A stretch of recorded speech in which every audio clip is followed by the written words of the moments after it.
we're gonna start. It's 5:05, so we're gonna start on time and keep you out of here on time. Good afternoon. I'm really excited about this great turnout. My name is Ana Maria Aponte. I'm the Development Services Assistant Director, and I welcome you to the second panel discussion for the Downtown Master Plan update. Some of you attended the first panel. Now this is focused on transportation. We have a great group of panelists that are going to discuss important topics for us to consider as part of we go through the process of the Downtown Master Plan update. And I'm going to bring to the podium Grace Perdomo. She's going to explain you how is this process going and what are the next steps for the panel and for the process.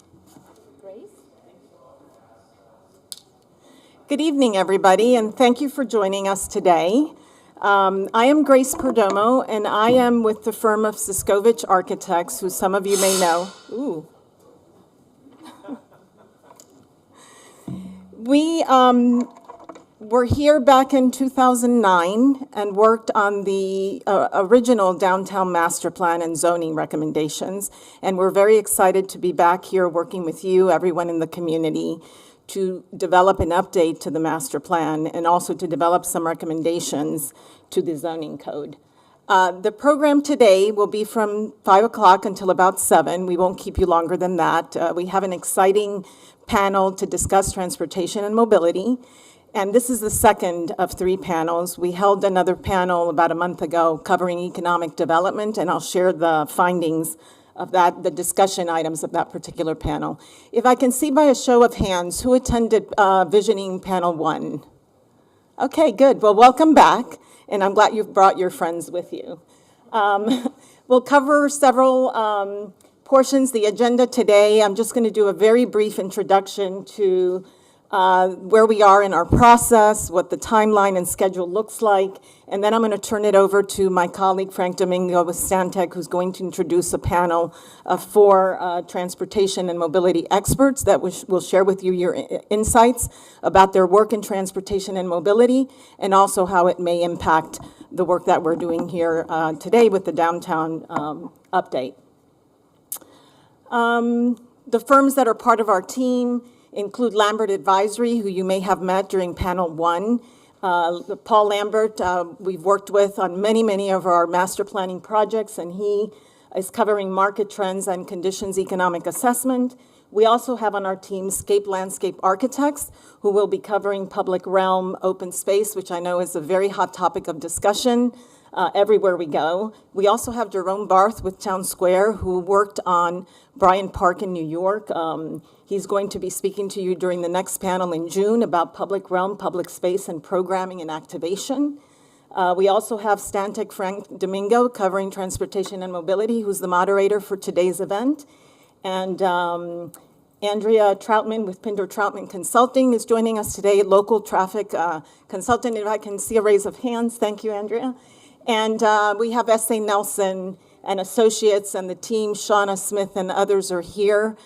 They're assisting the team with and supporting our public outreach and communications efforts. So, quality of life, you'll hear us talking a lot about that today. A combination of many things, but most importantly about economics, about mobility, how you get around the city, and about placemaking. And our process includes 4 specific tasks that you see here. First, of course, part of our process, which is what part of this engagement is today, is doing assessment, visioning, and goal setting. It's a very important component of any downtown master plan. And if you participated in the one in 2009, although it's probably way before your time, you would have gone through a similar process as we're going through today. During a second part of our task, we'll look at recommendations, develop plan refinements. That will be around September, October. And then there'll be the months of November and December, we will be looking at a plan adoption. And by that, I mean the downtown master plan as well as zoning recommendations. Today, as I mentioned, we're covering transportation and mobility. We have several outreach activities, including walking tours, doing one-on-one commissioner-mayor meetings, We have a steering committee with appointees by the mayor for this specific downtown master plan update. And the public engagement will include visioning series like the one that you're participating in today, as well as attending and doing outreach for meetings that you already have that you're currently conducting as part of neighborhood associations or community meetings that you do. West Palm Beach is a very, very busy place. Calendar activities are on the calendar every day, and so we hope to partake of those activities as well and be available to you for your comments, feedback, and input. Okay, so the fun part, we're going to do a quick survey if you can take out your phones. But a couple of things before that. We want to find out today what are the issues that matter most to the future of downtown West Palm Beach. And we're looking for input from you to help us shape the vision for your city as we look ahead 25 years from today and share your priorities. This is going to be a two-part process. So the first part of the survey are just 4 very quick questions to get a sense for who's in the panel. I'm sorry, who's in the room. And I need to do... Let's see.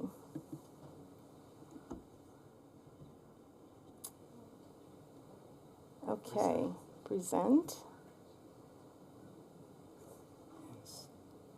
Okay, scan that code. And we'll go through the first question, just covering general transportation. I see you're all paying attention. Thank you.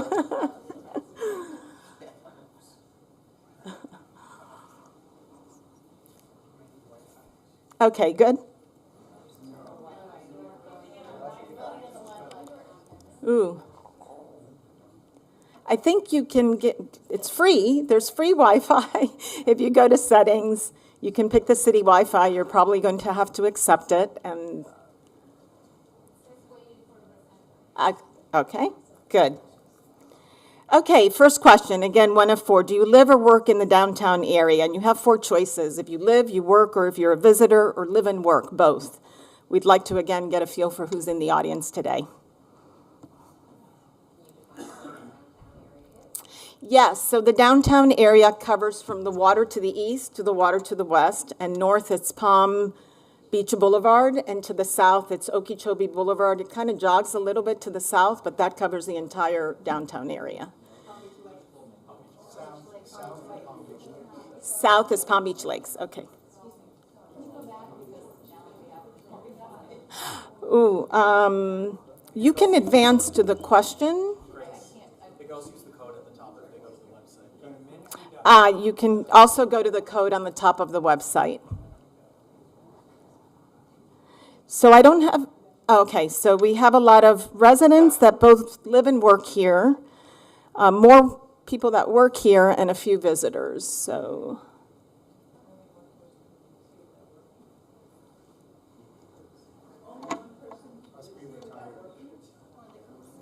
They may have selected live and work, yeah. We had that question last time where we didn't have live and work, and people were like, do I pick live, do I pick work? So we combined the two. But good to see that there's a lot of people that both live and work here. So that ties very good into transportation and mobility, and we'll talk about that in a minute. What mode of travel do you use most when you're traveling into and around downtown? Walking, cycling, do you use public transportation? Do you drive your personal vehicle, or do you use ride sharing?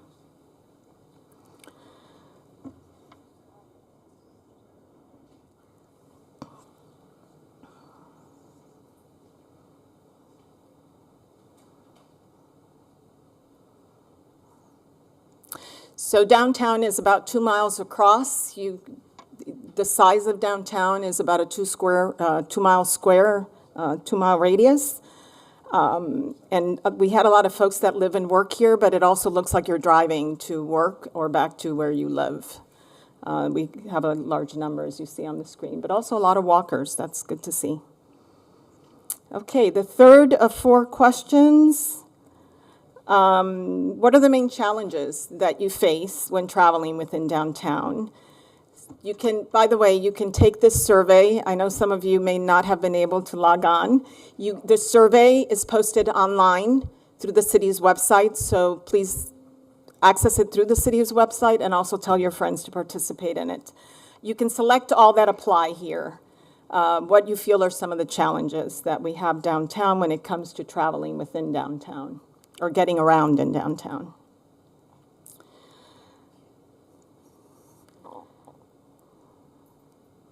So there's a tie between limited public transportation options and safety concerns.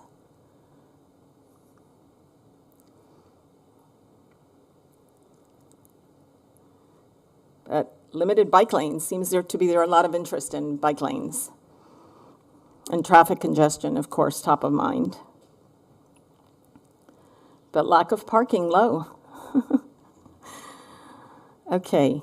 And the last question of this Mentee survey, what are the most important topics or aspects of a successful, in your mind, transportation system throughout downtown? And we have 4. You can rank these from 1 to 4, 1 being the most important one for you. In your opinion, what are the important aspects of a successful downtown system?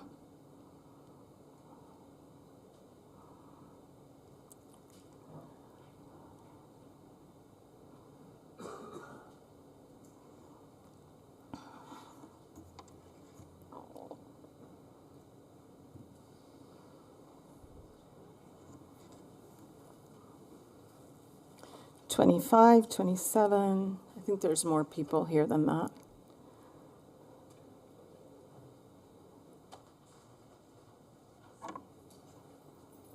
Okay, improving public transit options, number 1.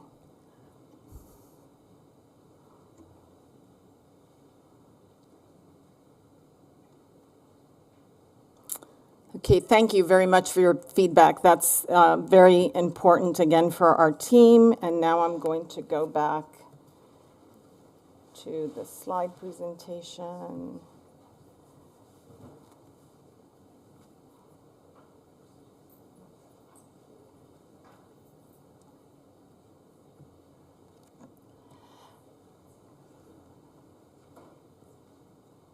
Okay, in case you missed it, just a few more minutes before I turn it over to our moderator and the exciting panel. In case you missed our last session, we wanted to summarize for you what we heard during that panel. We had 6 very engaged panelists. We had a morning session, as you may remember, for those of you that attended, and we also had an afternoon session with the folks that you see listed here. Including Gopal, Kelly, and Jennifer joined us for the morning session, which covered economic development overall across the city, and the afternoon session focused on community development and included Chris, Jason, and Alicia Nguyen. These became top of mind for a lot of the Q&A that we conducted after the panel discussion, but during the panelist discussion itself, there was a lot of conversation around the challenges of growth, the rapid growth of downtown specifically, and what are some of the consequences that are perceived to be a challenge because of that success. One of them being housing pressures, which keeps coming up again and again, and the rising cost of housing, but also the affordability of housing was a common theme throughout the discussion of the day. Transportation strain. During that panel, we did hear a lot about increased congestion and how that emerged over and over again as one of the challenges that the city and downtown specifically have. And during that panel, there was also identified the need for efficient and multimodal transit options. And also, number 3, a lot of conversation around education demands and the need for continued investment in quality education and supporting the growing population. Economic opportunities, diversifying the economy to not only include, to again grow business, allow for business growth, but a broader mix of industries, including tech and other sectors.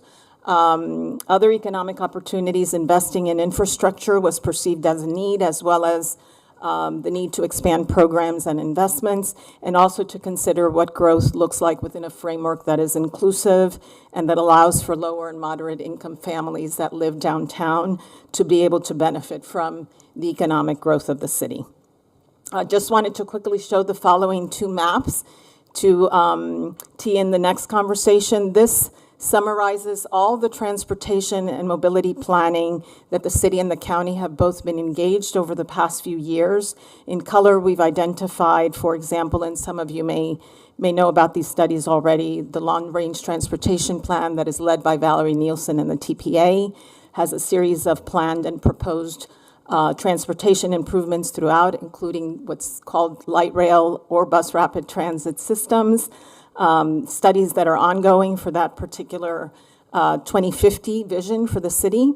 The Okeechobee Boulevard multimodal corridor study, which some of you may be familiar with, and the current downtown mobility plan, which is being updated. The last plan was dated 2018, and currently Jessica and her team are working with consultants on updating that plan close to completion this year, as well as the West Palm Beach downtown plan, and also she'll cover a little bit and speak to the downtown mobility fee report that the city is currently working on. This map identifies stations, potential station locations for the LRT and also the BRT system along Okeechobee corridor and some of the opportunities there for getting folks that live on the west side of the city to downtown with planned transit. And this again summarizes the different planning efforts, both for roadway improvements and vehicular circulation within the downtown footprint. This particular map also shows the boundaries of the downtown area. I won't go into detail about parking, but there is a parking and traffic demand management study as well as an implementation and toolbox that is in draft form that you'll hear about also from the city in future discussions. So with that, I am going to turn it over to Frank, but very quickly, the objective of today is to discuss what are the existing transportation modes and start to talk about identifying what are some alternative options to transportation and to ways that people move around the city. Discuss what are some of the barriers, but also opportunities with implementation. We want you to be very forward-thinking and inspire you to think about what are opportunities that we can start to identify that would be ways to move around the city for the next 25 years, and also consider what are the potential partnerships, not only on the public sector, but on the private sector, and you'll hear a lot about that with our panelists, as well as talk about innovation and also smart technology, which is something that the city, the CRA, and one of our panelists have been working on, and it is gathering through technology and data, finding a way to mine that data to be able to create a more improved way to circulate around the downtown core. Just to tee up the conversation, and with that, Frank, you're behind me. Thank you, everybody.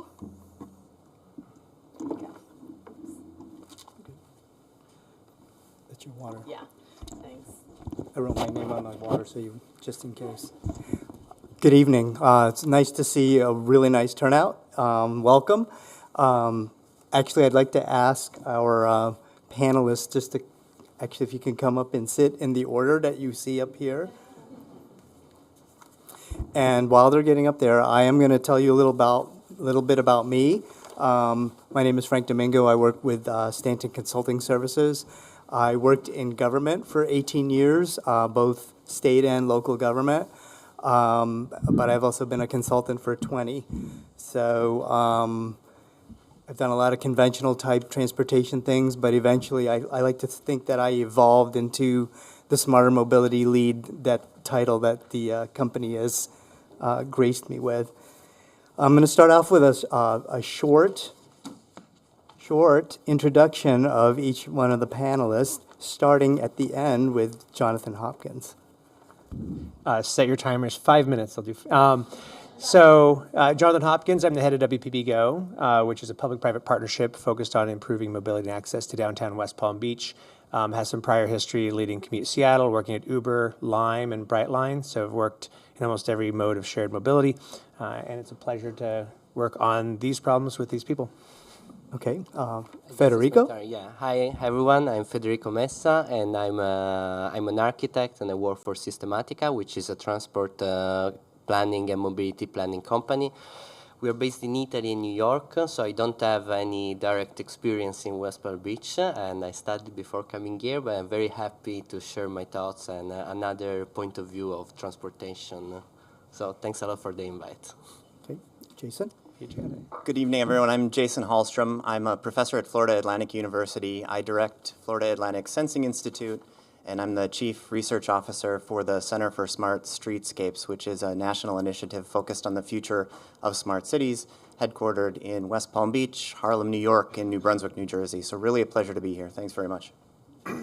And I'm Jessica Keller. I see a lot of familiar faces. Thank you for coming tonight. I think it's a full house because they knew I was going to be on the panel. 100%. But I am the city's mobility and transportation manager. And hopefully some of you have utilized some of the transportation options around the city that I'm responsible for.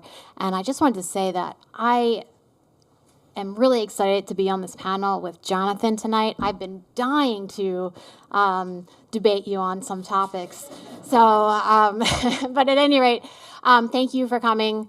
And I think I'll hand it back to you. Thank you. So I'm going to start. I think Grace gave a nice overview of all the different efforts that have happened over the decades, essentially, and what are currently going on. So with all that in mind, first question is actually to Jonathan. With all the studying that's going on and all the pieces that we're trying to fit together, what is missing from downtown to make the future of mobility work, and what modes should we consider? So we have a wonderful problem, right? We're popular. You look outside, there's about 1 million reasons why we are, right? So we definitely have the draw for people that want to be here, but we also have kind of a dearth of options. So when a place is rapidly growing, and if you don't want, who wants more congestion? Raise your hand. Is it just me? I guess just me. So if you want more congestion, we can keep doing what we're doing. But when a place is rapidly growing and you want your travel time to stay the same, folks have to think, like, every new person that comes here, whether they're a visitor or working, they need to arrive at a different way than the rest of us, than everybody else is, or else it increases congestion. And we don't actually have those options. We have some limited ones, like we have some on-demand with Circuit, but we don't have like really high capacity ones. So, moving people around and access is geometry. The most simple way for people to get where they're going is walk, so stuff has to be close. But for the people that don't have that luxury, if they're driving in a car, they take up about 500 square feet on a road. If they're in a bus, they take up 5. That's 2 orders of magnitude difference. There might be some people who say, well, I'm not going to ever ride in a bus. But if you want to keep driving your car, you better hope a lot of other people do, right?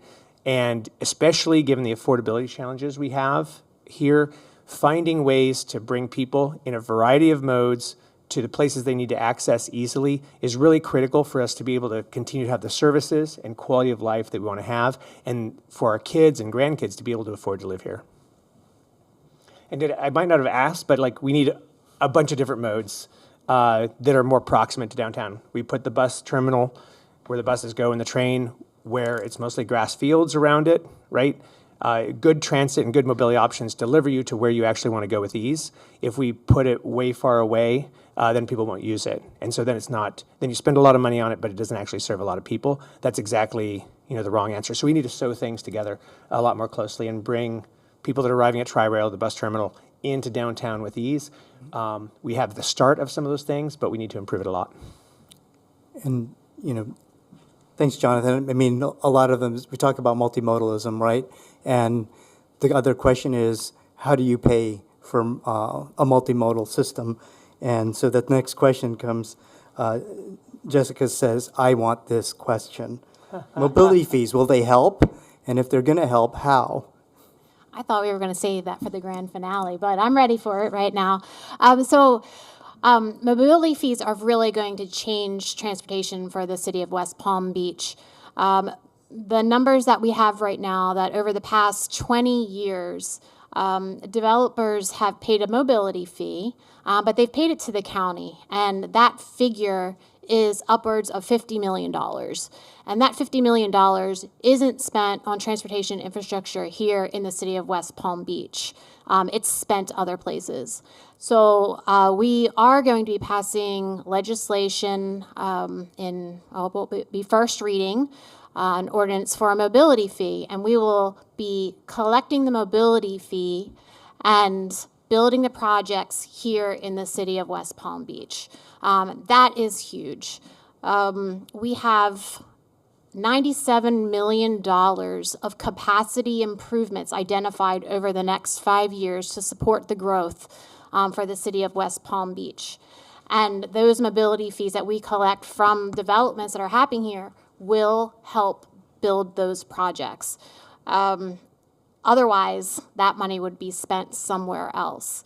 To put it a little bit more context, since 2019, the city has spent about $63 million in transportation projects, and we have about $100 million in the pipeline that are not the $97 million that I was talking to, but they're programmed and they're funded.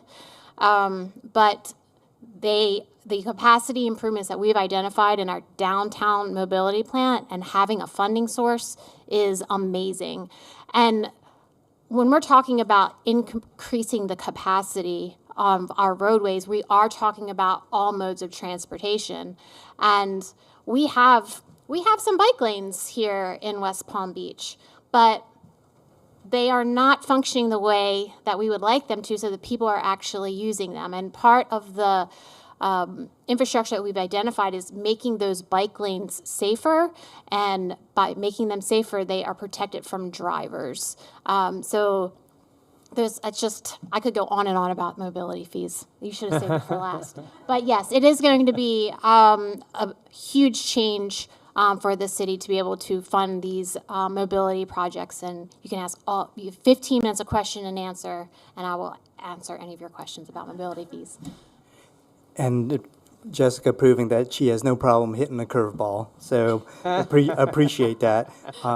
Part of the job of moderators to keep the panelists on their toes. Next question's I'm gonna start with Jason, and hoping Federico will jump on to this. There's a lot of breakthroughs in technology. How do you see technology enhancing mobility at a personal scale? And, are there examples of safety, convenience, first mile, last mile? Yeah, so I should offer a disclosure first. So I'm not a transportation engineer. I'm not an urban planner. My background is in software and hardware engineering. So I'm a computer engineer. And so when I think about transportation, or I think about the world around us, I think about the world in terms of resource management. So when I think about parking, or I think about how to manage congestion, or how many, what kind of bandwidth in some sense we have available on the streets, I think of these as resources.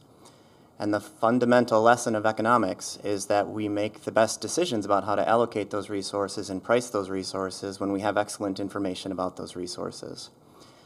So when we think about what information is needed to make great data-informed decisions in West Palm Beach and in other cities, I think the thing for all of us to keep in mind is that the technologies that are needed for us to understand where is every resident, where is every vehicle, what are the challenges that folks face, where do they want to go, how do they get there, and what are the obstacles along the way, what are the gaps?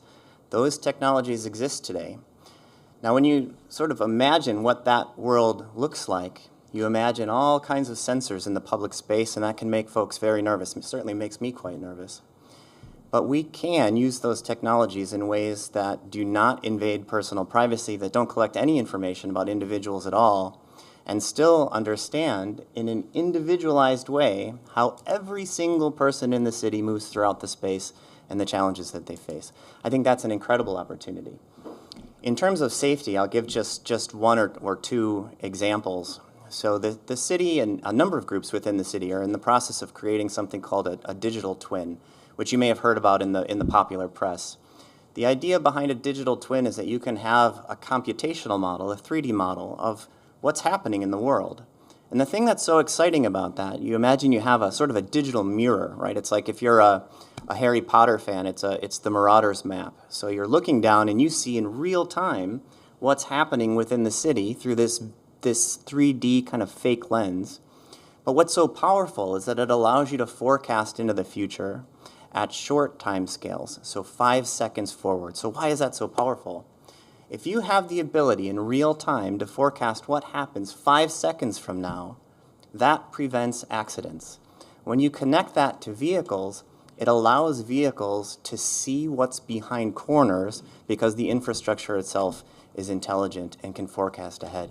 So I think that the future for this technology, particularly in West Palm Beach, is incredibly bright. Excellent. Federico, you want to Yeah, jump I in love on the that? metaphor of the Marauder map for the digital twin. But so when I think of technology, there's also another layer to it, which is the more related to the vehicles and the infrastructure. No, so when we do plans, we try to categorize this vehicle in a small, medium, large, XL, and I mean you can imagine that S vehicle is a bicycle. To me, like a vehicle is everything else than walking. So technology, in theory, is everything else than walking. So XL vehicles are a train, so they're bringing around a lot of people, or high capacity transit systems. Then there are the L, there are the M, which is the cars, so they're bringing groups of people around. The S is a personal vehicle. Now, technology in the last years kind of gave us a lot of ham-sized vehicles, which are getting bigger and bigger and bigger. And as was said before, they are occupying a lot of spaces in the streets. Now we're also seeing a lot of XS vehicles, so personal or bi-personal vehicles that are entering the streets, that are one possible answer to cover a part of the transit demand that we have. So these are the mopeds, are the kick scooter, the electric ones, the electric bikes. These are very useful when thinking of first and last mile, so short trips. But when we are thinking of different mobility needs, of course, we need different vehicles. And then there are other potential tech solutions, like autonomous vehicles is something that potentially in the future could bring very interesting change, not only in your own personal mobility journeys, because at the end you're getting in a Uber, you're getting in an autonomous vehicle, is not that different, but it can bring change also to land use, because autonomous vehicles don't need to be parked where you are. They can come at you. You can summon them. You can use remote parking facilities rather than filling a downtown with the parking structure. So there's many potential technology outcomes in the future, and of course the data layer is the one empowering all of this. But I also think that we have a lot of systems that already work, that can already offer solutions. So thinking as technology as a kind of a savior from the congestion and the only way to to having a working transportation is kind of an easy answer. So the technology we have now is public transport. Public transport can be managed more efficiently, can be on demand, can be demand responsive. So it can, instead of having fixed route, can anticipate the demand with digital twin system that can forecast the demand where it should happen, or can be summoned by apps and so on. So these are quicker and kind of market-ready technological solution that can be implemented, and I think this is a solution that we should keep in mind rather than thinking of long-term like autonomous vehicles saving us all. Thank you. So I'm going to do a not-so-smooth transition to another question. This one's for Jonathan and Jessica. I'm going to start with Jonathan, and Jessica will be providing potentially a counterpoint. And this I know See that how I know this is crossways with Jessica somehow. these are the sparks that we had promised you. So there you go. So here's the question. It's about public-private partnership opportunities. You know, there's There was a lot of discussion at the last panel, a little bit about public-private partnerships and other ways to, what other opportunities are there, whether it's going to be regard to providing public parking, is it transit nodes or mobility hubs in place of paying mobility fees? Can you provide some insight into these opportunities? No. The Jessica? so WPB Go is a public-private partnership, right? So we have some of the largest employers, some developers, transit agencies, the city, the county, all sit around the table on a regular basis looking for ways to work together. I think a way to think about this is just go on a ride for me with a second, or a bike ride maybe, for a second. Just imagine you're out on a farm in Wyoming. There's nobody for 50 miles right from you. It's just you and your family. How much coordination, collaboration do you need with anybody else to do anything, right? You can go to the grocery store if you want to, 50 miles away, but in your regular day, you don't have to negotiate anything with anybody. You don't at all, right? But as the city gets busier, you just have you have to collaborate more and to make the systems work, to make things more efficient. And so when you have a system that's under a lot of stress or demand, because a lot of people want to be here, some places like, okay, why don't we coordinate if 2 different companies have people in 3 days a week, why don't we coordinate so they're not both coming in the exact same days? Like, that's a simple example of ways that folks can coordinate.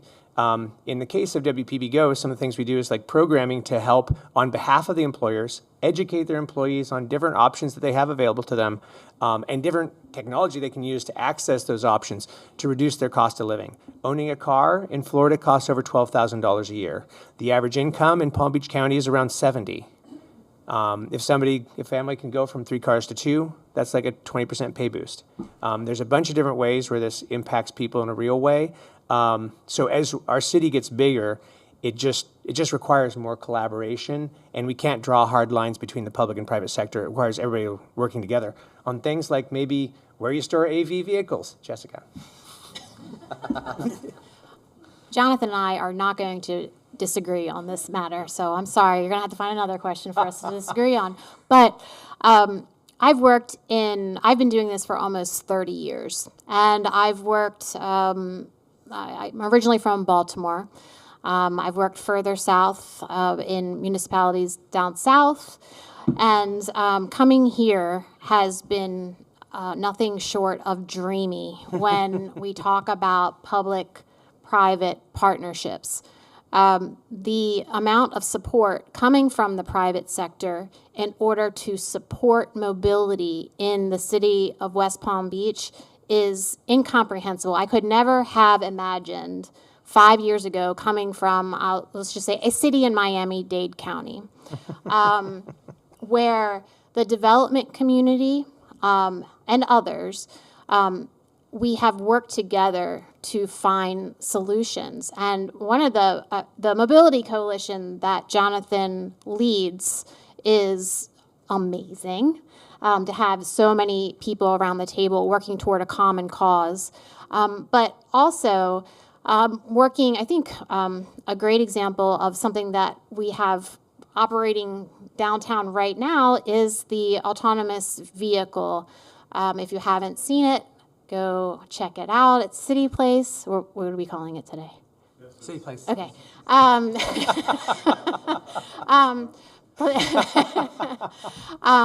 Please check it out.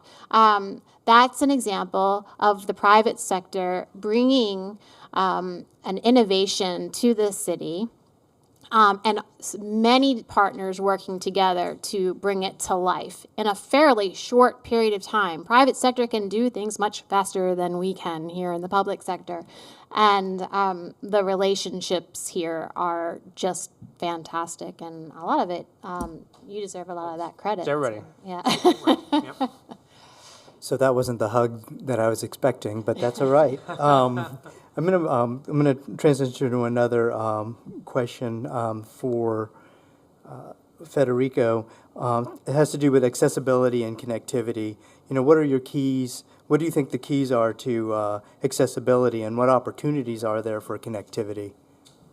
Yeah, so I'll start maybe by defining what connectivity and accessibility is from my point of view. So, like, connectivity is the actual potential connection that you have in a city. So, if there's a barrier, if there's a empty plot, something this is detached from one side to the other. Why? So it's a physical connectivity, let's say. While accessibility is more what you can access with what mode and so on. So if I live in a place and I walk 15 minutes, or I cycle, or I take a car, I can access also in terms of opportunity of jobs or point of interest, dining venues, and so on. And these two things are one of the main points that we want to talk about when we are talking about transportation. So transportation is something that connects you with something else. And of course, it's extremely changing by the mode of transportation you're considering. So I put some data down before coming here about what is the modal share of the people living in downtown here, which is like to go to work is 52% using the car, 13% walking. There's a lot of people working from home in 2023, which is interesting. But if you live outside of downtown, where of course the offer of public transportation is different, for example, and you need to have a car to access most of the opportunity you want to get to, is 82% by car. So talking about accessibility means talking about what is at your disposal, what is the potential route choices that you can make when going from point A to point B. And I would say that's the core of the job that we usually do. And of course, this is a layer that is extremely quantifiable. It's something that can be forecast, and the impact that any change in transportation offer is something that can be estimated. So you can plan for that. And by having reliable data and correct information about what is where, you can forecast what are the outcomes, what are the changes in the systems. And so accessibility and connectivity are two layers which are somehow invisible, but are the layers that you're really planning for. And people tend to use the easiest way when they're going to from point A to point B. And like, have you ever always seen the grass cut, if you can take a shortcut to go over a corner? And transportation acts that way. So if you're thinking of connectivity and accessibility, it also means to find the easy way of nudging the transition from cars to something else. And this is maybe the biggest challenge in places that are very used to go around by car. Can I just say something that accessibility and connectivity seem to be on, like, when you're in a dense urban area, there's two things in conflict. Your car gives you maximum connectivity to everything. You can go everywhere but space and the deepest parts of the ocean. You can go to the shallow parts of the ocean. People mess up sometimes. But that gives you high connectivity, but in a dense area where there's a lot of things people like, then suddenly not everybody can get access. So you only get a small portion of the population get access, but they have high connectivity. If everybody lived in a rural area, you'd have high connectivity and high accessibility if everybody drove. But in this sort of situation, the higher your percentage of, 52% by car, and then the rest of the people mostly sitting in their own home, 13% of people walking, that's actually extraordinarily good. Some of the best places in the country, that percentage of people walk to work or to their destinations. It's because we've created this extraordinary, through decades of work, walking environment full of amenities that people like. That's why people like it. It's high quality of life. But in an urban area, if you want more access, you have to decrease the use of the super high, super inefficient connective tools, which is cars, right? And you're not going to get huge amounts of people who are already here to change their behaviors, but people who come here are twice as likely to choose a mode that's not their own car if you give them the option.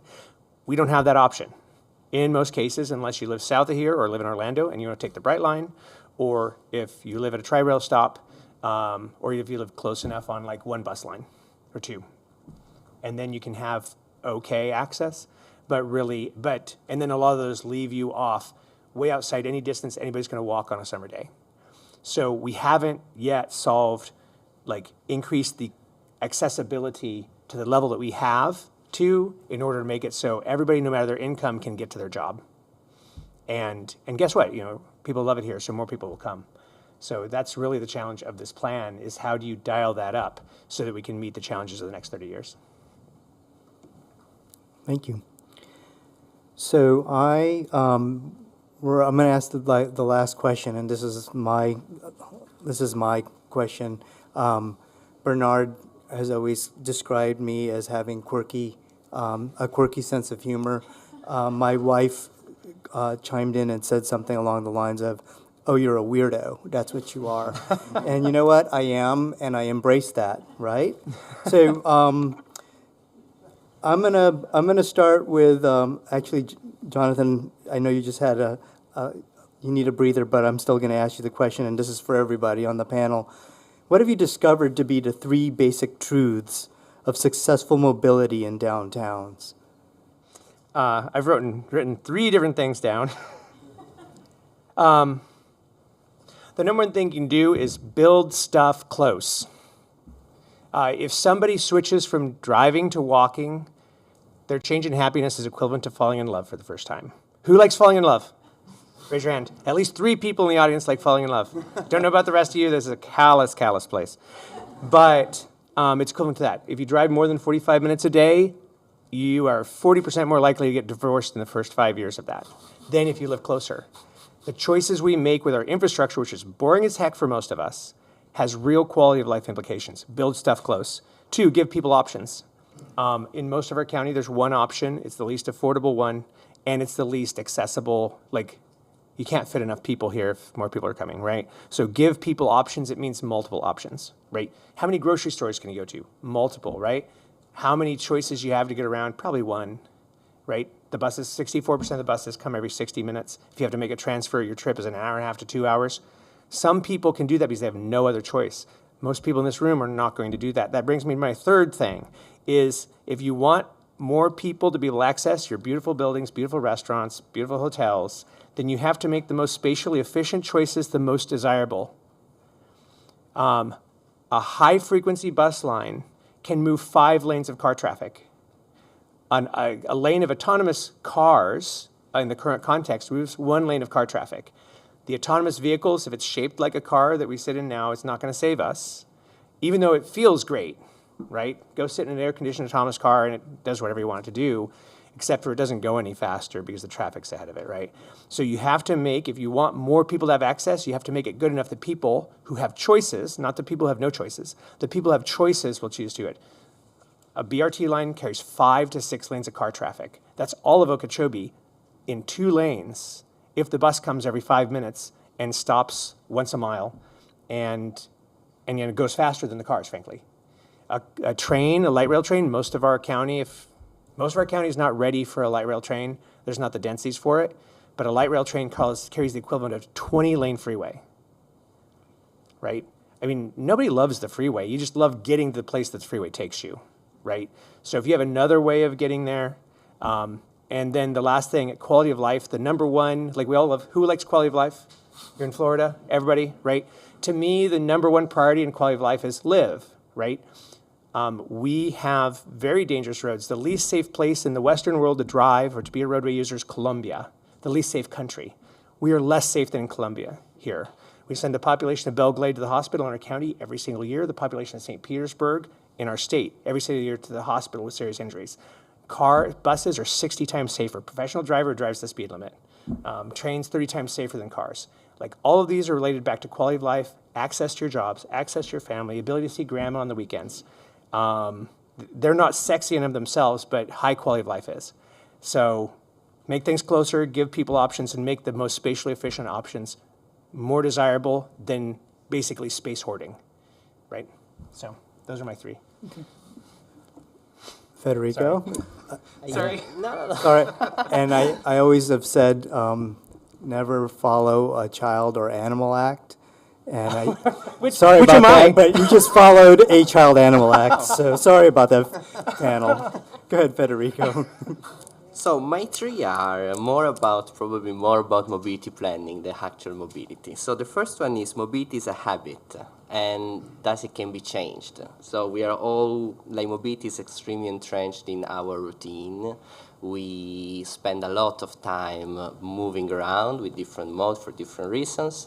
So as other parts of our life, as our diet, as how we the clothes we wear and everything, it can be changed. And this is something that can be helped by giving the right option, by informing the people, by creating a culture also of sustainable transportation. And it's very important to create also the culture of it, because there's places like, not just mentioning the extreme places like Amsterdam or Copenhagen, but there are places where if you are not the person going with the car, so if you're going with public transport, you're the strange one. No, so that's important. The second one is the thing I was talking about before. So people want comfort, and it's important. So the main drawback of public transportation is that it not brings you door to door. So that's why most people are not willing to accept that, because with your car you have in your parking lot, there's the valet service at the destination, super easy. Public transport, of course, is not that. But there are many different ways that this can be addressed. So there are many, as I was saying before, first last mile solution that can ease this transition. There's many on-demand microtransit service that can ease this transition. So this is something that can be approached and can be planned for. And the last one, that is maybe a way to move away from mobility, is that, of course, transportation by itself doesn't work. And in a case of a downtown master plan, you also need to create other things for this kind of mobility strategies to work. So thinking of a downtown, you can see that as two things, in my mind, more or less, maybe more. But it could either be the single destination you want to access. So you're getting your car, you're going to your restaurant, and it's standing there, and you are not accessing the downtown. So the restaurant is in the downtown, but you're just getting to the restaurant. And there's many places that works like this, especially in non-dense or non-vibrant areas. Well, this kind of places kind of gives you a different opportunity to access an area that you don't want to really park in the middle of it. Maybe you want to park outside of it. And if this is something that is accepted, is something that is planned, it means that you don't have any parking spot in a downtown. You just have parking outside, and then you walk inside the downtown, and you go around, and you actually enjoy the public space that you have at your disposal. And the difference between using a car and using every other mode is that a car completely detaches you from what's happening outside, which is a good thing sometimes, but it's also like a bad thing if you are in a high quality space. Jason? So maybe the most important thing that I've learned from working with the city of West Palm Beach in terms of mobility and the importance of mobility is that mobility and connectedness within the downtown, and not just within the downtown but beyond, is maybe the fundamental key to extending the vibrancy, the growth, the opportunity that the downtown has to offer to the surrounding neighborhoods. That's fundamentally what it's all about. So that's my first takeaway. My second is that we don't really have a good understanding of when it doesn't work well at a fine-grained level. When you look at how we analyze transportation systems, multimodal transportation systems, I think there was a drinking game proposed for how many times multimodal was said. So someone's shooting somewhere. When we look at how that data is used, it's very high-level aggregated data, typically comes from cell phone providers. And that gives you a gross understanding of how the transportation system works and how folks transfer from one transportation mode to another. But what it doesn't tell you, coming back, Frank, to one of your earlier questions, is it doesn't tell you anything about what happens to individuals. It doesn't give you any understanding of the individual problems that folks face, for example, when they're coming from City Place to the downtown and vice versa, and Where were the gaps? Where did they get stuck? Where did they have trouble? Where was it uncomfortable? And so on. So that's point number 2, is that we just don't have a great understanding of how these things fail at a fine-grained individual level. And the third takeaway, so I'm a technologist, so the third takeaway is that we do have the technology to answer those questions. When we want to understand how people move from City Place to the downtown and vice versa, and many, many other examples, we have the ability to do that, and to do that in an incredibly fine-grained way, in a way that respects personal privacy, and in a way that can give us access to information that would enable these individual mobility pathways that could really connect everyone to the growth and opportunity in the downtown.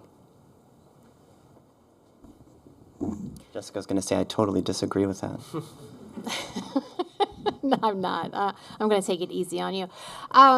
So I used ChatGPT to ask what the answer to good mobility was. And I asked it 3 times in 3 different places, and I got 3 different answers. So, but I decided to come with my own. And and I'm thinking about it from my own personal perspective. I'm thinking about me. But I think a lot of people share these things. And good mobility system, it doesn't take you a lot of time to move from one place to another. So limiting that amount of time that you're moving from point A to point B. I don't enjoy the moving. I enjoy getting to where I'm going. Another aspect of good mobility is security. And I mean security in two ways. You feel secure when you're moving about on whatever mode of travel that you're using. You feel safe riding your bike. You feel safe driving your car. You feel safe getting on a bus. And I think a lot of people don't feel safe. And let me tell you, PalmTran you should try it. But also, this isn't a safe place to be around cars. My son is 15 years old, and I am a transportation professional, and I focus on safety. And I do not want my child to drive a car. His father and I are at heads over this issue. I do not want my son to participate in an activity that is the most likely way that he will die. And I'm told I'm being dramatic. I'm like, nope, check the data. This is the way that I'm allowing him to do something that's very dangerous. And so good mobility system keeps us all safe and thinking of it through different ways. And the last item for a good mobility system, I'm taking this opportunity to promote access. So having access to all of those mobile transportation options. Currently, we have Ride WPB, if you haven't tried it. It's a combination of on-demand service downtown and fixed route service. And currently, about 35,000 people have access to that system. And of course, we have more than 100,000 people in the city of West Palm Beach. But we're expanding it, and this is where I'm promoting. But we're expanding that service so the people, close to 100,000 people will have access to that system. And what makes that system, what will make that system amazing is that it will be that high-frequency service that Jonathan was talking that doesn't exist in West Palm Beach. I think now the most frequent fixed route service we have one, it's the one line, and it runs 20 minutes. The fixed route service that we will have in West Palm will be less than 10 minutes. So you don't need to look at schedules. You just go to the fixed route line and you wait for the vehicle to come. But it'll also be supported by on-demand service with less than 15-minute wait times. And that service, once we launch it, is really going to change the way that we move here in West Palm Beach. You're not going to have to go look for parking. Huge. We spend a lot of time doing that. And when you're looking for parking, you're creating congestion. We also won't have to own so many vehicles that are a burden to household finances for some people. So that was I took some liberties with that one. But the access to mobility transportation options is very important to successful mobility in downtown. Thank you. Are we going to moderate some questions? One of the things that we learned from the last one was we didn't leave enough time for questions from the audience, and I think that we tried to make sure we made that adjustment, and we knew that this was going to be a good topic. Thank you. Well, I'd like to give a round of applause to our panelists. They were excellent, and we had timed to have their conversation take 45 minutes, and they delivered exactly 45 minutes of your time, so thank you again. We're going to open it up for questions from the public, and hopefully over the next 30 minutes, again, feel free to write up. If you wanted to stand up, please identify yourself. And also we have a few of our folks passing around index cards if you'd like to write down your questions, and we'll read them here in the podium. I would like this evening for all of you to stick to the topic of transportation and mobility. We have other conversations that are part of our engagement process that will be covering other topics that are very important and critical to the update of the downtown master plan and to zoning specifically. But for this evening, if you could please keep your questions, your comments to the topic of transportation and mobility, we would greatly appreciate it, and give everyone the opportunity again to engage our panel, to engage amongst yourselves and so forth. So thank you again. And do we have a microphone that can? I can barely hear me. Okay, thank you. If you can tell us your name and if you live downtown. And I've been in this town for 45 years. Okay. And I was always involved with the town. And I want to tell you, wonderful conversation. I want to come to town and say, okay, I'm parking here. I walk. There's no place where where Tamarind is, for instance, with direct line, where I can park my car and walk. And the reason why I'm telling that, because there was, again, another panel 30 years ago, another panel, and then it became an idea, let's put trees, big trees. Yeah. I would walk under a big tree, even if it's hot. That was, I thought, a cheap idea. I live outside of the city, in the city. I don't come here. And all the technology is wonderful, but with all the buildings, it looks to me like less and less and less land for parking. I've been here for 45 years. It was a pleasure. Today, I don't even recognize the city anymore, because no developers coming to the city saying, okay, we're going to give parking for our residents. The rest, whoops, look at Clematis. Clematis used to be a vibrant. No, when I came, it was not. Then all the businesses. There's no reason to come to Clematis anymore, and it's a vicious circle. They don't come, the stores close. The store closed, they don't come. And there are so many practical steps before we go into technology, into the practical. It has to happen in the simplest way. It has to help downtown Clematis, and it helps people like myself who have to drive in. I don't work, I don't live here, I visit, okay? Thank you for your comments, ma'am. Was there a specific question? I'll take from the back and move forward. Go ahead. Could you speak up, ma'am? I don't think we have a microphone here set up. But we can get one of Borrow these. one of ours. Here. Yeah. Thank you. We can share this. Sharing is caring.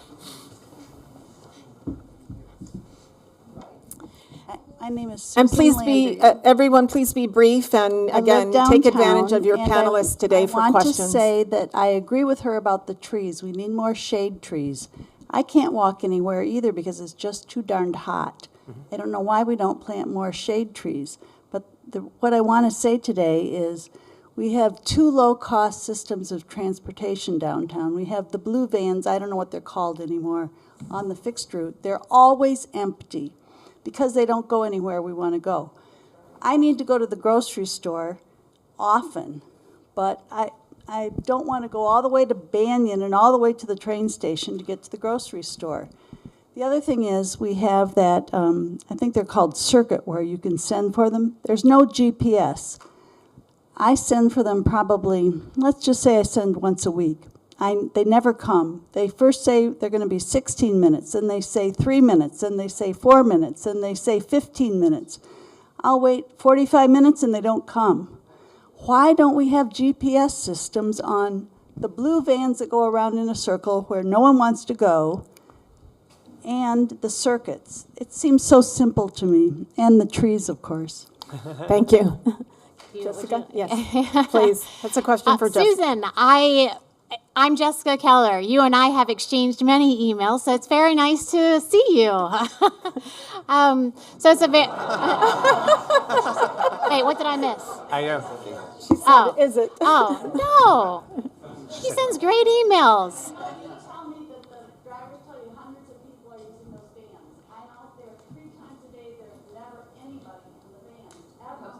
So the Ride WPB service is something that I mentioned earlier, is our stopgap program. It's the program that bridges us from when we discontinued the trolleys to a permanent system that I talked about where we would have access, 95,000 people will have access to that system. And it will be top-of-the-line technology, and you will be able to see those vehicles once we launch a permanent system. But it really is, I'm glad to finally put a name to the face. Thank you, Jessica. Yes, right here. My name is Christina. I'm a local architect, and I'm a firm believer in analytics and trying to figure out methods. Been a part of projects where we've used that to develop stores, especially for retail. And I'm wondering how you can measure purpose, the intent. So we can measure people by, putting in cameras, create our digital twin, all of that. But to really gain some insight from the data collection, you have to also measure people's purpose. Was their purpose to walk from here to here? Or are they going to work? Is that their mode? Are they going for pleasure? And how do we do that? Because on a smaller scale, it's much easier, like within retail. I can measure that. I can, informationally evaluate people at the door. And there's been a lot of success in that, and I don't know how that's played out on larger scales. So I may give a fairly unsatisfying answer to this question. You would love the ability to be able to non-invasively measure someone's intent. Just that can't be done to the best of the technology that we have available. With technology tools. So technology WPB Go will be doing a survey this year that the benefit of the technology is you can get like daily changes. You can track, like with great frequency. We can't do a survey, every 3 days. We could, but it'd be very, very expensive, right? So we will be doing this year a survey of how people get to downtown through employers, but we'll be asking them about intent of their trips and barriers. And any other good ideas that we come up with. But the two systems are complementary together of having frequent, easily accessible data about what people are doing, and then maybe annual or biannual data about, okay, I took this many trips and these many of them are for, fun, and these many for work and whatnot. Maybe the one thing that I'll add to this is once you have that kind of survey data, or it could be crowdsourced or however this was done, then you have the ability to do some pattern matching and some learning. So if you have a large enough sample, if you have a large enough sample of how people move through a space and the intent information, then you can match probabilistically in future scenarios. But that's likely the best you can do at scale.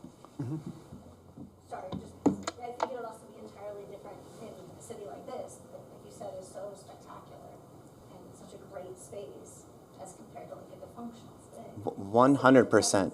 The matching, the patterns will be totally different from one location to another. Yeah. I wonder what the comparables are. Yeah, it's a great question. And then Jenna? Jan. Janny.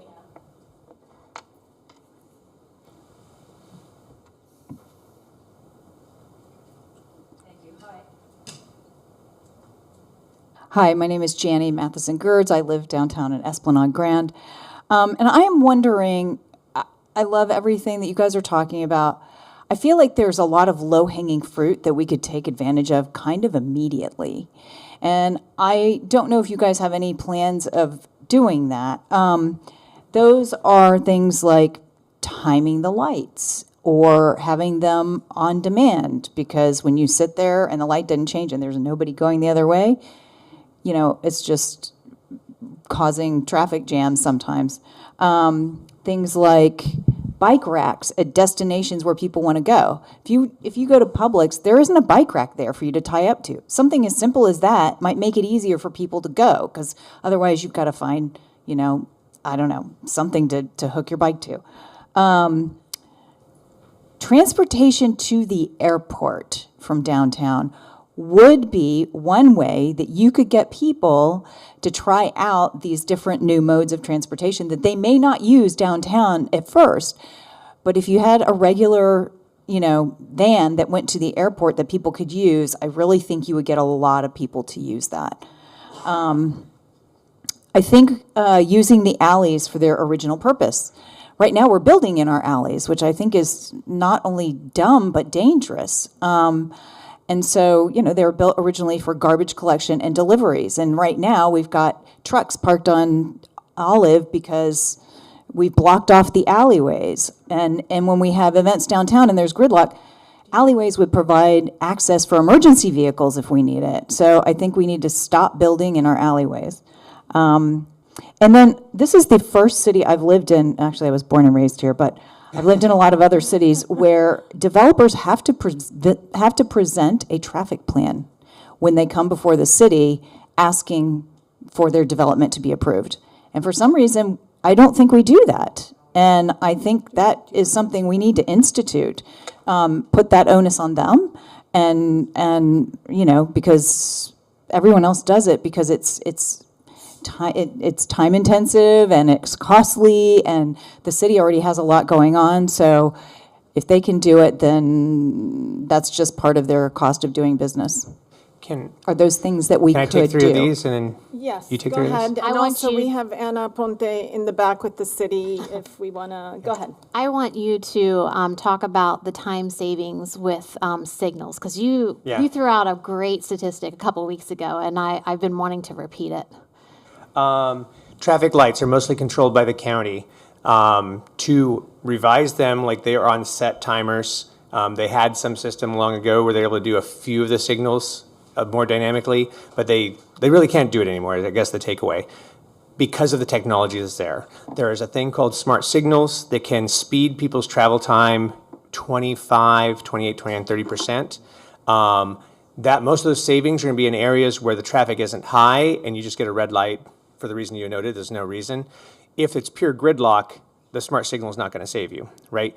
But that requires actually a lot of funding. You have to stand up an operations center. Each intersection costs thousands of dollars a year to operate, and to install those signals.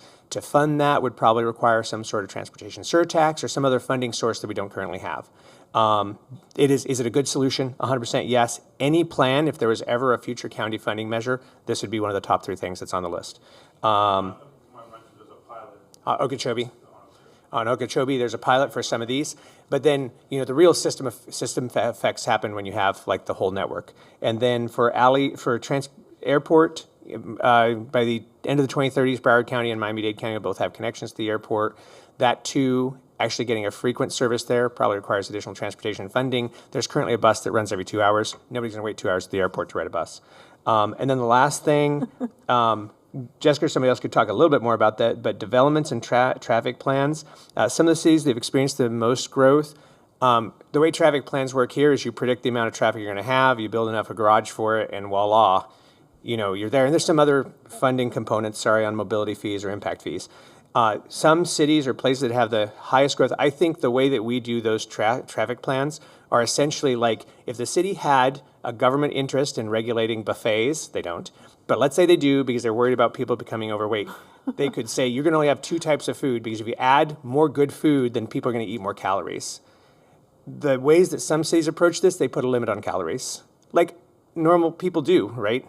And so cities that have certain developments, they'll say, hey, we don't want more than X many cars coming out of your development.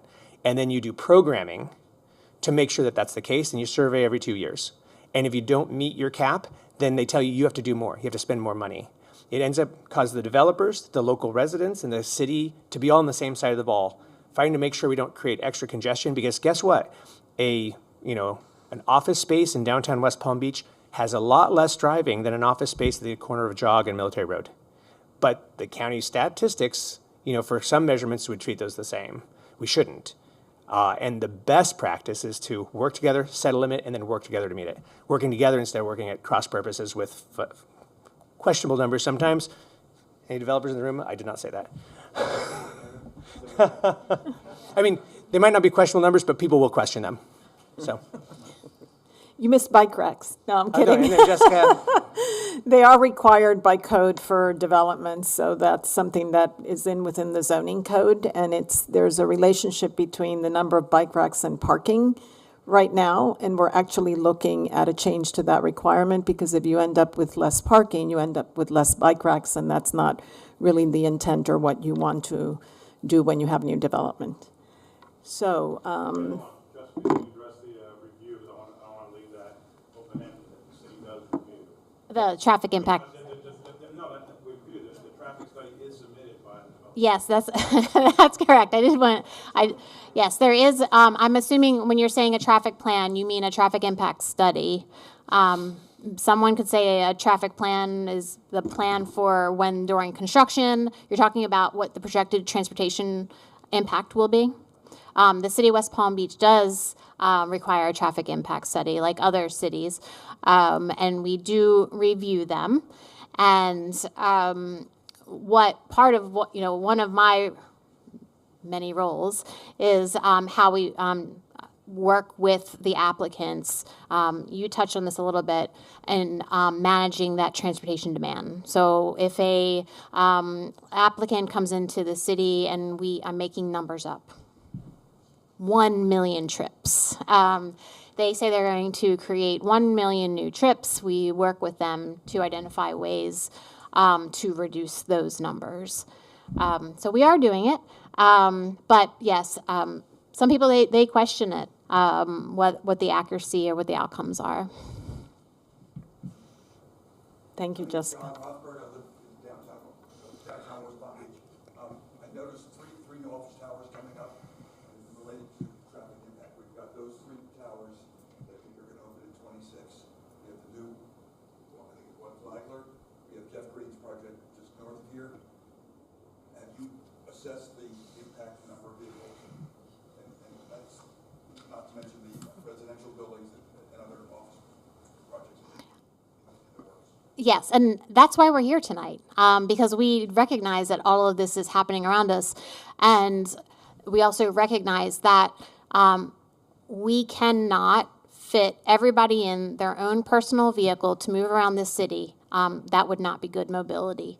And some of the solutions that we didn't have time to talk about tonight, you brushed on them a little bit about some of the plans that we have in place, are to address those transportation impacts. And again, I'm going to promote the Ride WPB service that will be permanent and accessible to almost 100,000 people. But we're also we're updating so many other plans. We're updating our transportation plan. We're updating the downtown plan. We're updating our bicycle master plan, all in response to the growth that is happening here. Do you have an estimate of the number of vehicles? I do not have. Plus the Jeff Green project plus one Flagler. Let me address that. Okay.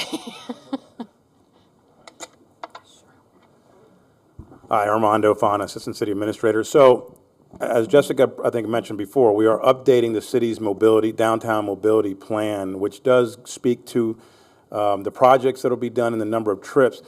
But beyond that, many, many years ago, there was capacity studies done of the capacity of downtown trips that can be generated based on different uses.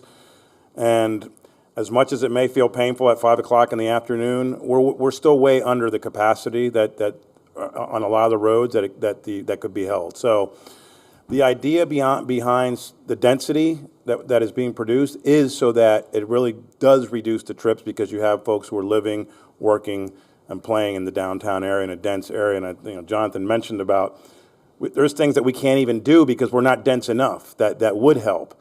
So, as somebody who grew up here and lived here a lot of my life, I get like the pain points for those who have longtime residents, but those days are gone. You know, we're not going back to the 1970s. This city is on a growth path that it probably hasn't been in since the days of Henry Flagler, and that's probably not going to slow a whole lot in the near future. So we need to figure out how to use that density to our advantage and create the mobility systems that will then allow for the traffic to flow better, whether that's vehicular traffic or pedestrian traffic, but the capacity is there. My name's Gigi Thailander. I live downtown at City Plaza on Olive, and I liked your comments about Copenhagen. We bear no resemblance to Copenhagen. They have bike lanes that have traffic lights, and they observe those traffic lights in the bikes. Motorized vehicles are required to be in those lanes as well, and it's a system that people are disciplined to use. Here, I'm very concerned. I love the walkability, but I'm very concerned about the safety of the sidewalks and sharing the sidewalks with scooters and e-bikes. If you happen to be a morning walker during times of people going to work, you could easily be run over by a scooter. The e-bikes are going 30 miles an hour on the same sidewalk that I'm walking on. Somebody with their little dog, they're going to be separated from their dog and they're going to have a big problem. We're not sharing that pedestrian space in a safe way. Yeah, but Would you like me that's to upgrade? Yeah, can I address this very quickly? sure. Yeah, this is an extremely good point. So, but the point of correctly designing an infrastructure, it means to anticipate those kind of problems. And of course, shared space, it's a solution somewhere. It's not a solution that can be applied everywhere. And so it's very easy to think of the road as something that can be separated because cars are going much faster than pedestrians, of course. But there's a lot of other vehicles that are behaving different than pedestrian. So this is all needs to be taken into account.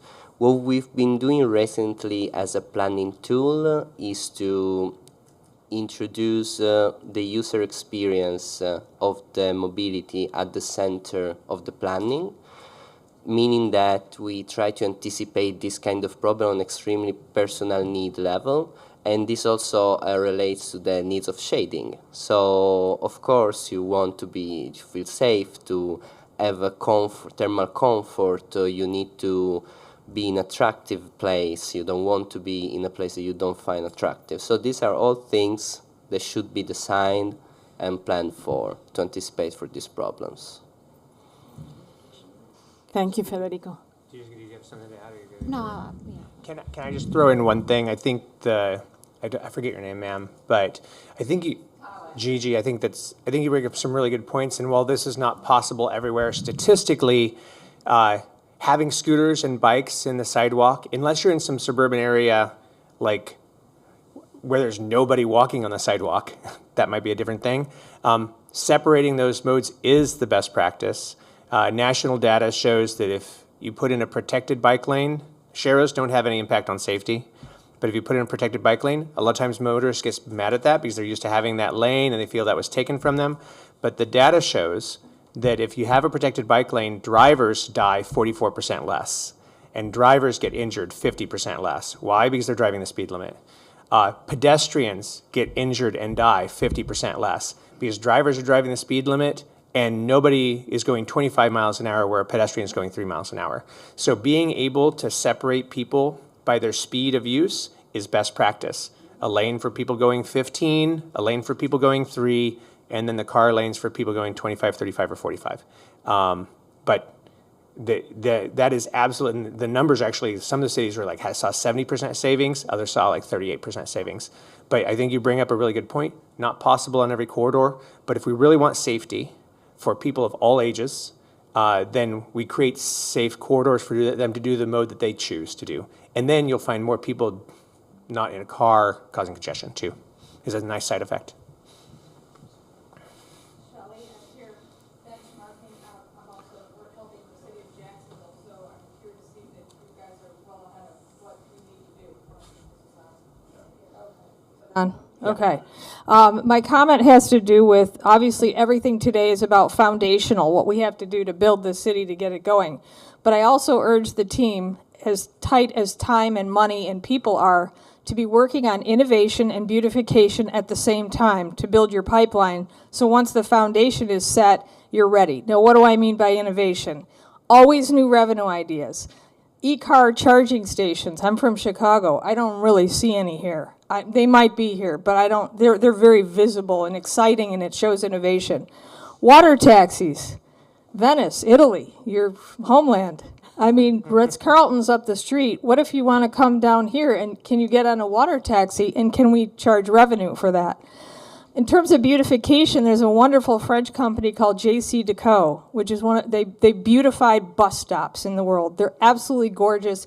Digital advertising. It's revenue, but it's also solving a problem. The customers and residents feel excited to be inside of a JC and it's absolutely gorgeous. It's like architectural bus stop. So I'm just saying, as we're working towards the future, affordable transportation, demand pricing, all these people working at the breakers, how are they going to get in and out with ease in an affordable way? So I just thinking that we all have to think about tomorrow and tomorrow as you're laying the foundation for the future. Thank you. Great comments. We have time for 2 more questions, and then I have a few more slides to survey on, so I'll take 4 more questions. The gentleman in the back. My name is Chad Gatch. I represent the Pineapple Park neighborhood. It is a pleasure to meet you in person. Jessica, I know we've emailed back and forth so many times. So the problem my members are having is actually getting to alternative methods of transportation safely. So walking, there's no crosswalks in our neighborhood to get to the downtown. There's no way to get to bus stations because there's no crosswalk. And then bike lanes as well. So it's very difficult for them to use alternative methods. So are you guys planning for that in neighboring communities outside of the downtown area to get to downtown? So we have so many plans. I've been here for 2 years, and I've been spending those 2 years planning, and I feel like we're going to have this tsunami of infrastructure put in place. Tsunami. Is that am I not allowed to say this? Okay. So one of the things that one of the things I'm worried about in general is community engagement fatigue, because you guys are very engaged. And I know that I have a regular group of people who show up to meetings when I send the call. But guess what? There's more meetings. We have Safe Streets for All action plan that we're developing, and core to that are those connections like crosswalks, high visibility crosswalks. Recently, we just changed our, something simple, low-hanging fruit, is that our standard crosswalk is a high emphasis crosswalk, which is, that's simple stuff to do. And then you talk about bike connections. We are currently also updating our bicycle master plan. And if I haven't sent you the link, feel free to shoot me an email. And I put as much stuff online as possible so that people have access to the information. But yes, we are updating our bicycle master plan.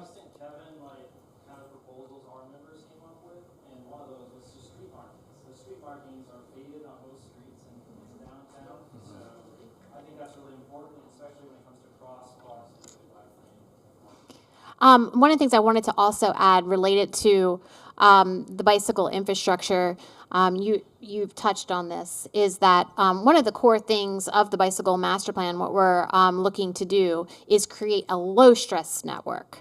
And that includes that protection, a space for everyone, and so that everyone, we're keeping people separated so people feel safe from one another. And also, I want my 15-year-old, who I'm not going to let drive a car, to safely ride his bike in the bike infrastructure. Thank you. One thing is Pineapple Park and areas that are close to downtown are included in the impact areas for the mobility fee that Jessica mentioned before that we'll be collecting. So that's revenue that will be generated that can be used in areas that are just outside of downtown as well that can help with the bike lanes and those things. Yeah. Thank you, by the way, for all you're doing. You guys are doing a great job. Thank you. Okay, one more question, sir? Go ahead. Hi, just Rick Rekenis, and I'm on the Downtown Development Authority, also with WPB Go with Jonathan. And I do want to say sometime, and it's important to note, and it's not a question, but it's some observation and some facts. You'll notice that a lot of times in downtown, traffic isn't really that bad. You can get to where you want to go once you're downtown. Getting into and out of downtown is a major, major problem and a headache for many people.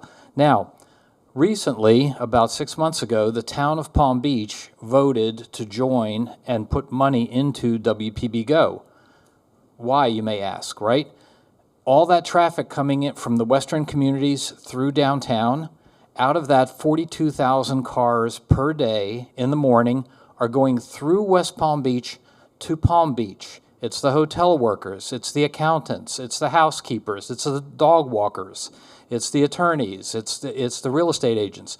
42,000 cars go that way in the morning, 42,000 cars then turn around and come back this way in the evening.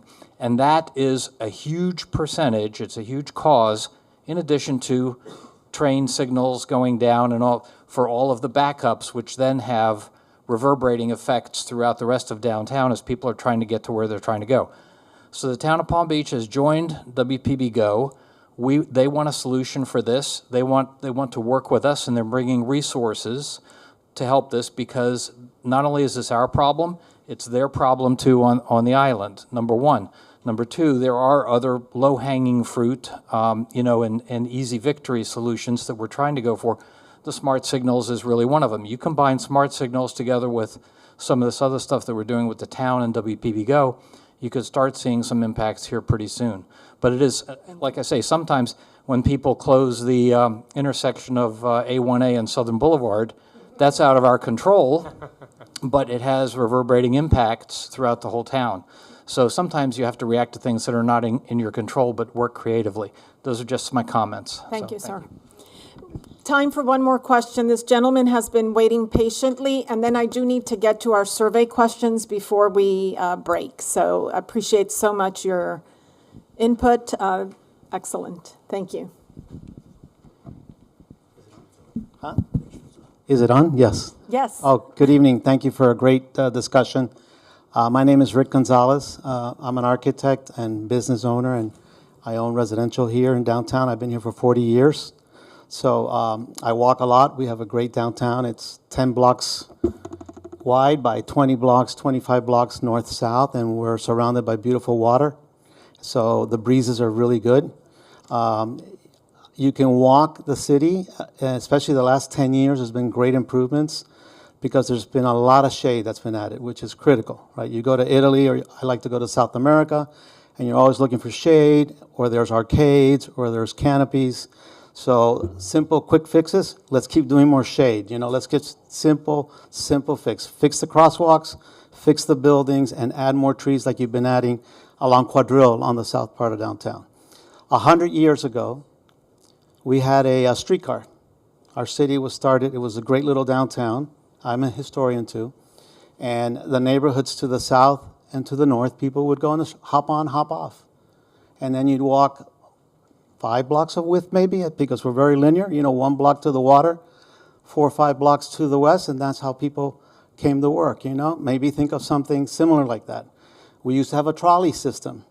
It was great. I used to use it all the time, go to the convention center. Why get in my car to go to the convention center where I can hop, because you could hop on it, hop on, hop off.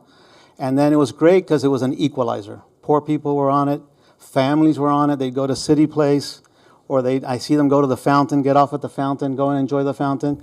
You don't have any of that now. You have this little blue thing that's going around empty, and the circuit, which is horrible, to get a hold of. We need to look at that.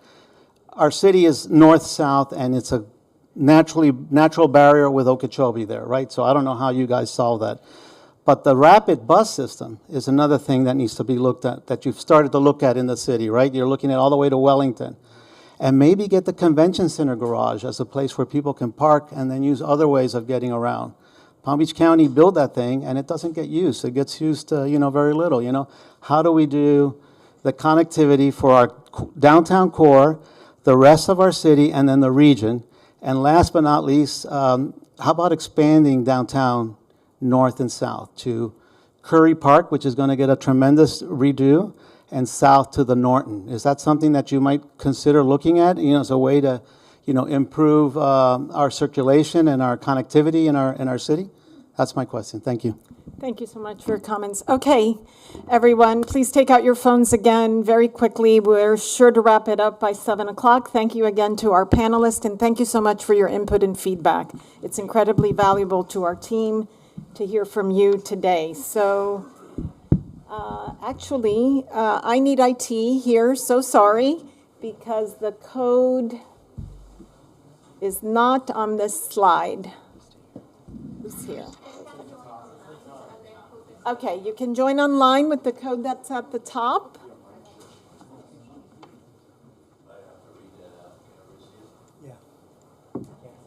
Can you see it? The code is 244-18078. Again, 244-18078.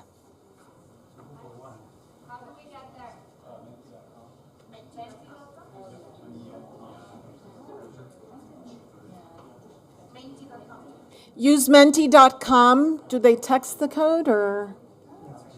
Okay, they have to join. What?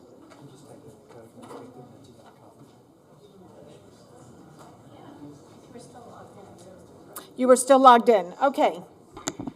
Thank you.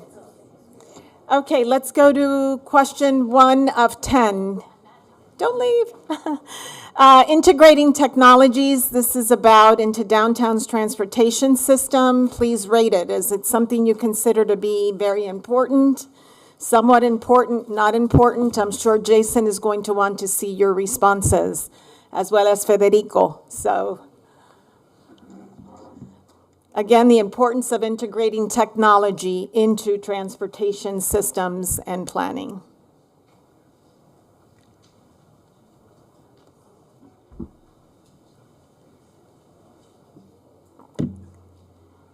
Okay, a few more answers. Very important. Great to see that. Although there seems to be almost a half split there. Okay, I think that's about 28. I don't see it logging. Okay, if you were to use shared mobility options, would you be willing to use shared mobility options if there were more accessible options downtown? Yes, maybe, no, unsure.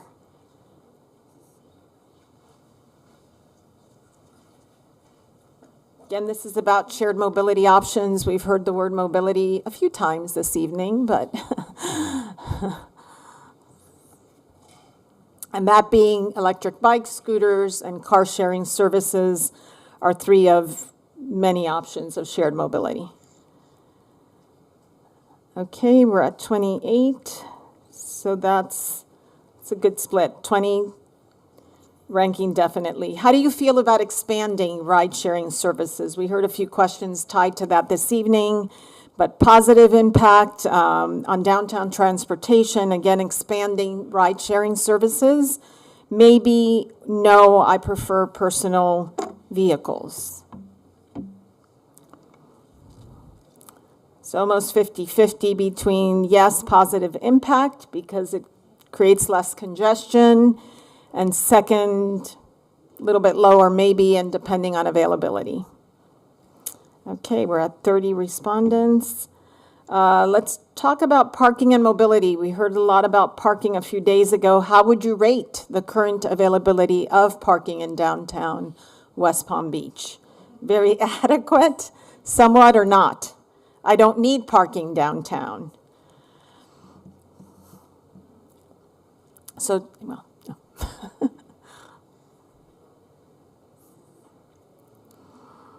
Very adequate. We do know there are a few public parking garages throughout downtown, or somewhat adequate. Even, right? 2 more, 1 more needs to respond.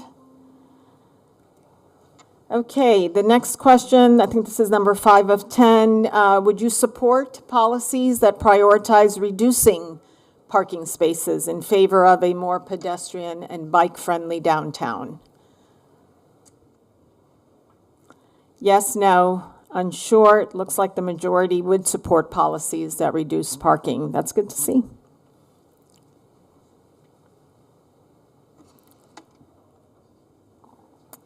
Okay. Impact of increased congestion. How concerned are you about tying to growth that increasing traffic congestion in downtown?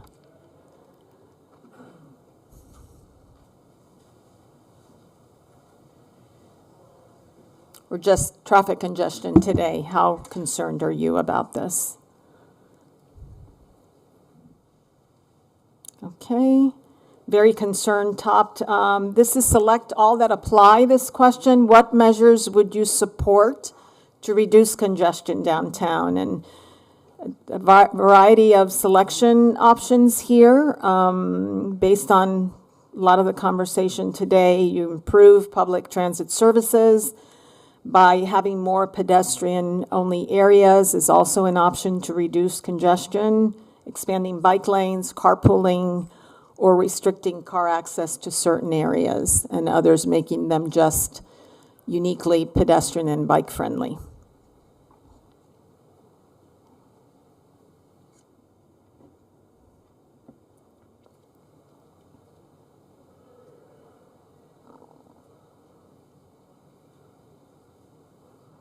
More pedestrian-only areas ranked number 1, and public transit and expansion of bike lanes close seconds. That's great. Good to see that. Just a few more questions. This is a future vision question for downtown. What kind of transportation options would you like to see more of in downtown? And select all that apply. I apologize for how small the typeface is, but to the far, starting from the left to the right, more public transportation, more electric vehicles, improved walking and cycling, on-demand ride-sharing, robust ride-sharing, and autonomous vehicle infrastructure. Seems like a similar question from the previous one, but trust that it is not. We're again gathering feedback and information on each of these in a different way. So improved walking and cycling is cited as number 1 that you would like to see more of in downtown. Second, more public transportation options. Third, on demand. Okay, just bear with me, 3 more questions. What do you envision the future of downtown to look like in 5 to 10 years?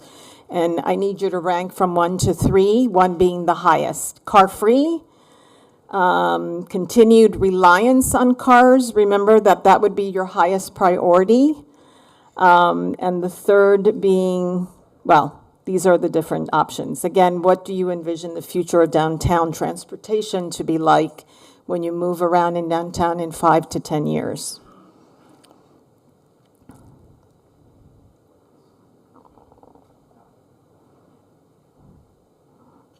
We're missing about 7 more answers. Go, go, go. Okay, a balanced mix of cars. Car-free, second. Continued reliance on cars, third. Right answer, everybody. You get an A. I'm kidding. Okay. Additional feedback. You can write your responses here. This is a little bit of a word. We would produce like a word cloud. Again, you can use 1, 2 words to please tell us your single most important change that you see, that you would like to see in downtown transportation and mobility. Again, keep it to 1, 2 words. And of course, the bigger the word, the more people selected that as being the most important change that they would like to see.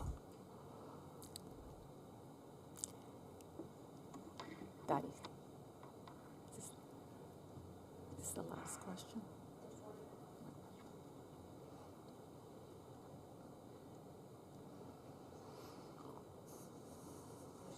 Shade number 1, talk about low-hanging fruit, right?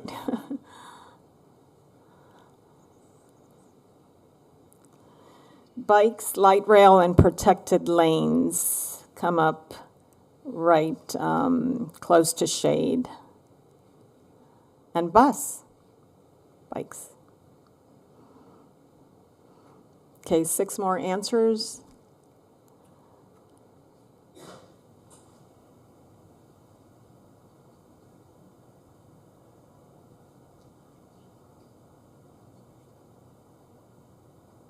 Okay, so you get it.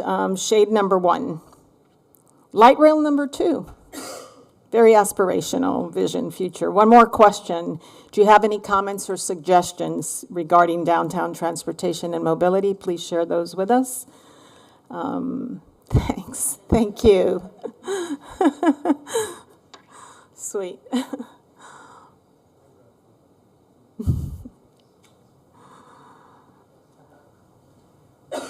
Bus, boats.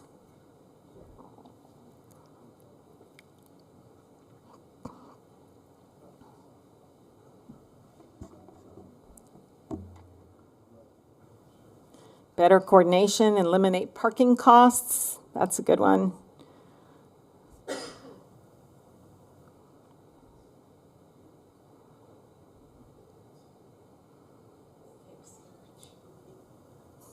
Fix Okeechobee. That's a good one. Streetcar, easy on and eliminate parking minimums. There's Flagler for pedestrians. I see an advocacy. I know enough people in this room that I know who's writing it. That's scary. That's good. Okay, we need about 10 more to answer.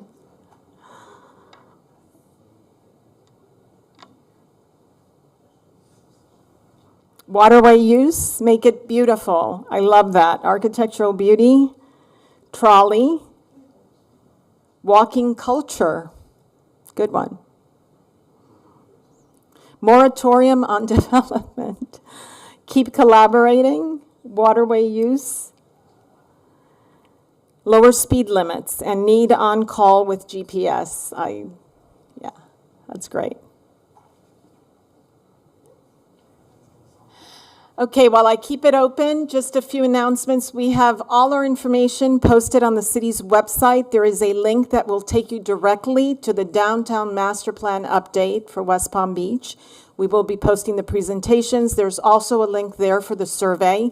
If you signed in, our communications team with S.A. Nelson will be sending you the survey via email, so you can also participate by providing feedback through that email. We apologize that you did not get free parking today. It's not on the consultant team. No, I'm sorry. I'm not blaming the city either, but you have cheap parking compared to Miami, so. All of them walked, exactly. And we will be back in June, so please do stay tuned around mid-June. We're looking at the week of the 15th. We will publish the date for that. Please do join us because we will be covering very important topics related to public realm, to character, scale, density, programming, and activation of downtown. So I thank you for being with us this evening, and have a good night.